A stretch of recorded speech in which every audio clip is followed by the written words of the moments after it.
Today we're going to talk about the most efficient terrestrial mode of transportation. Tap shoes? No. A skateboard? I don't think so. A fidget spinner? Nah. FreeLine Skates.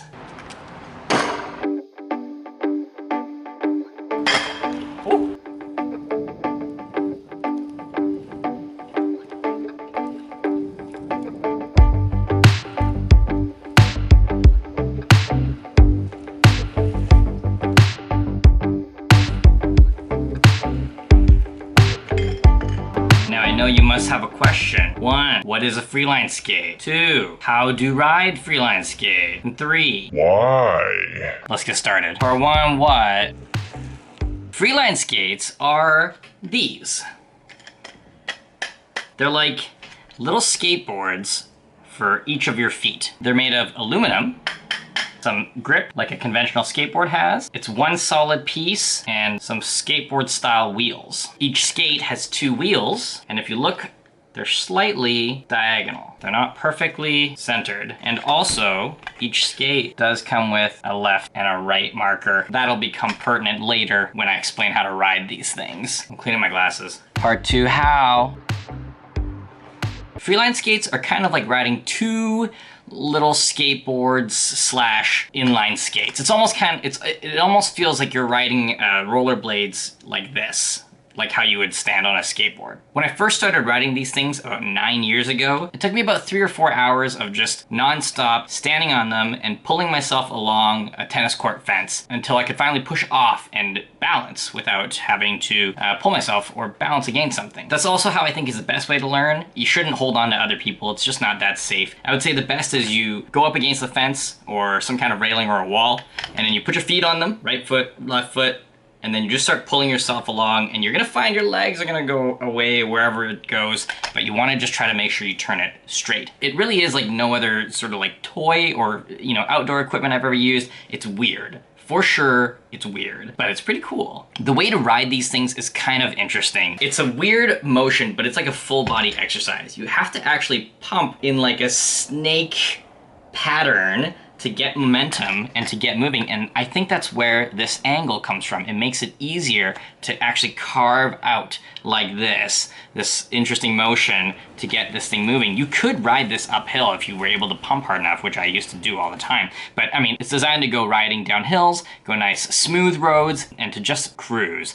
You know, obviously there are people out there who are extreme enough to do tricks with these things, but me personally, I just want to be on them, balance well, and not hurt myself while getting from place to place fast. After about a week or so of just practicing inside the tennis court, I started to get more confident and a lot better, and balancing became less of a problem. It is kind of like riding a bike because the wheels are in front of each other, they're in line, as opposed to a skateboard where you have 4 wheels, or even old school roller skates where it's 2 wheels and 2 wheels. It's 2 wheels and 2 wheels in front of each other. And even if you're standing like this, it's not perfectly balanced, so you have to be moving to be able to stay standing upright on these things. So after about a week, I was able to start starting without having to push off, without having to balance on anything. I could stand still, put them down on the ground, stand up, and just get going. After about a month, I was able to start going, you know, down the street versus just being confined inside this tennis court. I could ride on the road, I could ride on the sidewalk, and I could even do little tricks like dropping it to start, and even riding 1 foot. Now riding 1 foot, obviously, that's more of a show-offy thing. There's no practical use to riding on 1 foot on these things. You may also learn, like I did the hard way about these skates, when you ride them for a long time, you start to use muscles that you never really had to use. The muscles I'm talking about specifically are your inner thigh muscles. Adductor. When you're balancing, because they're not attached to each other, you're actually trying to keep your legs together as well as keep balancing. I remember for many weeks after starting to ride these things, before my muscles got strong, it was very hard to walk and stand because my inner thighs were on fire and sore all day, every day. Eventually, I became quite good at riding them, and it was actually really fun, and it became one of my favorite things to do when I went outside. Now, these skates can be really dangerous. Similar to a skateboard, you know, if the tire gets caught or if you bail, you're going flying and the skates are going flying the opposite direction. And because they're not stuck to each other, sometimes when I fell or when I bailed, they would fly into like a ditch, and then one would fly into like the street where there was cars, and that would be super dangerous. The one good thing about the skates is if you ever want to just stop riding them, all you have to do really, if you're not going too fast, is you just lean forward and you just step off. They just tilt, they hit the ground, they stop moving, and you just walk away and pick them up, you're good to go. So now, why do I have these weird little mini skateboards, and why did I even want to get them? Well, when I was growing up, I was definitely attention hungry. I was a weird kid. I did theater, and I always wanted to try and do things and be unique by doing different things. I tried unicycling, I tried juggling, I tried all these weird things, and I never got good at them, and I still can't really do those things, but I can do this, and this did turn heads, and it turned out to be really fun. And the way I found out about them was basically my friend told me about them, and at the time we were all really into skateboarding and, you know, longboarding and things like that. And then my friend said, hey, what if you, hey, why don't you try this weird thing? It's kind of like both of those things put together. And so I went and I Googled it, took my credit card, which I had at 18 for some reason, and I was able to find a supplier in BC. So I put in my credit card into the internet and I waited a week and they showed up. At the time it cost about $75 Canadian, and serious talk, get a credit card when you're young, but be very responsible with it. Buy like one thing a month and just pay it off right away. Treat it like it's a debit card, and before you know it, you've got good credit. Easy peasy. But don't, this is not a finance advice channel. We're talking about these weird skates. So obviously, FreeLine Skates were not really popular anywhere, and they probably still aren't. I was the only person riding these things all through high school, and I really only rode them through high school. I did still play with them a little bit when I was in college, but I didn't really have the time, and I would move to different places that didn't have like a tennis court right next door, so I could go out and, you know, safely ride. But throughout high school, I did start riding them pretty much everywhere because they're so small. You put them together like this, you stick them in a backpack, and then that way, you know, if I took the SkyTrain or took the bus, or I missed my bus, I could ride these home and it would be fast and it would be kind of fun. So I did ride them everywhere and take them everywhere I went all through high school. I would say that each skate weighs about 3 pounds approximately, just ballparking. I never really weighed them, but I mean, you know, that's smaller than a skateboard, which is what I would bring with me everywhere before I got these skates. And, you know, they're small and they fit quite nicely into any backpack. These days though, I'm having trouble finding any of these really anywhere online or in store. I've never actually seen them in store retailers. And I believe, unfortunately, the brand FreeLine still exists, but they're not producing these skates anymore. They got really popular in California somewhere, where the original inventor is from. Ryan Ferrelli, I believe is his name.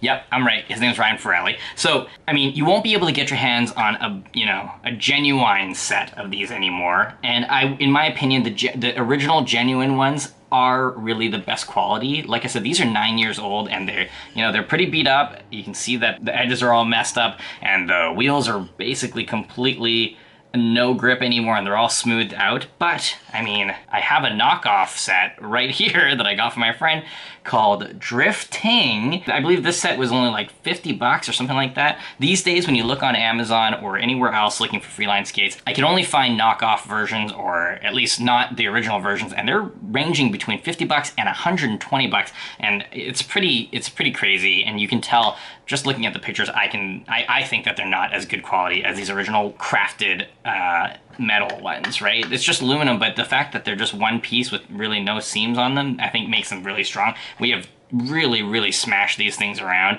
and they're still going really strong. I mean, I still ride these every once in a while just for fun when it's not raining out. But I mean, just to compare, this is like the cheap knockoff one, cute orange wheels. But look, it's actually shorter. It's lower to the ground, so when you lean, and that's how you actually ride these things, is you lean a little bit, you'll clip the ground, which I've done several times when I just eat it. It's horrible. And you can also feel it. Look, it's thinner. You can actually feel it doesn't feel as good.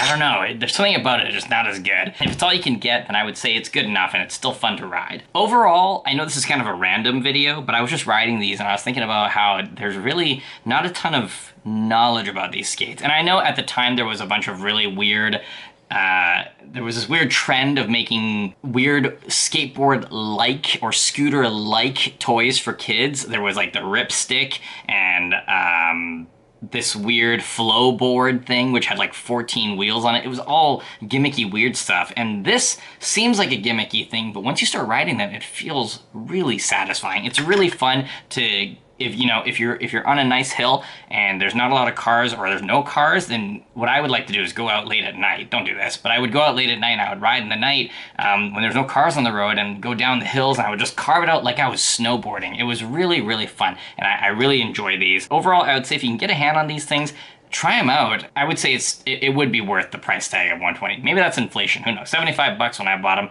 now 120. Yeah, that seems legit in my opinion. But reminder that you won't be able to get the real FreeLine brand anymore. There are lots of YouTube videos with people riding these, and it's pretty cool. Some people really, really, really know how to ride these things, and they can do crazy tricks with them. Me personally, for the same reason I learned how to ride a skateboard, it was just to have something small and compact, smaller than a bike, and I could, ride it to get from A to B much faster. And that's it. Sort of a review slash video essay about this weird thing that I used to do as a kid and still do from time to time, FreeLine Skates. If you like skateboarding, snowboarding, surfing, anything like that, try them out. I've had other people ride them before, equate this to being like snowboarding on the road. So if that's something you're into, give it a try.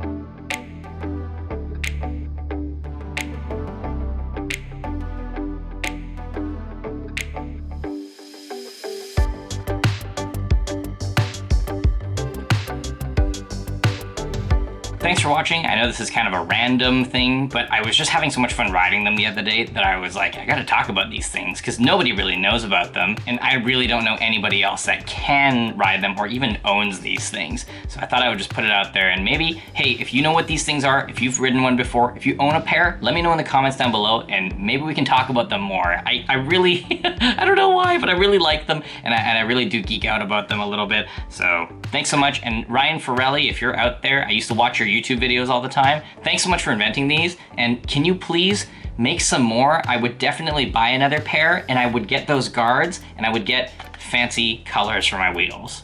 Thanks so much. My name is Kenneth. I'll see you on the next video, and also don't forget to tune in to twitch.tv/kennethdamenath. Monday, Wednesday, Friday, and Sunday. We stream all those days. We have a good time. We'll see you there. Thanks.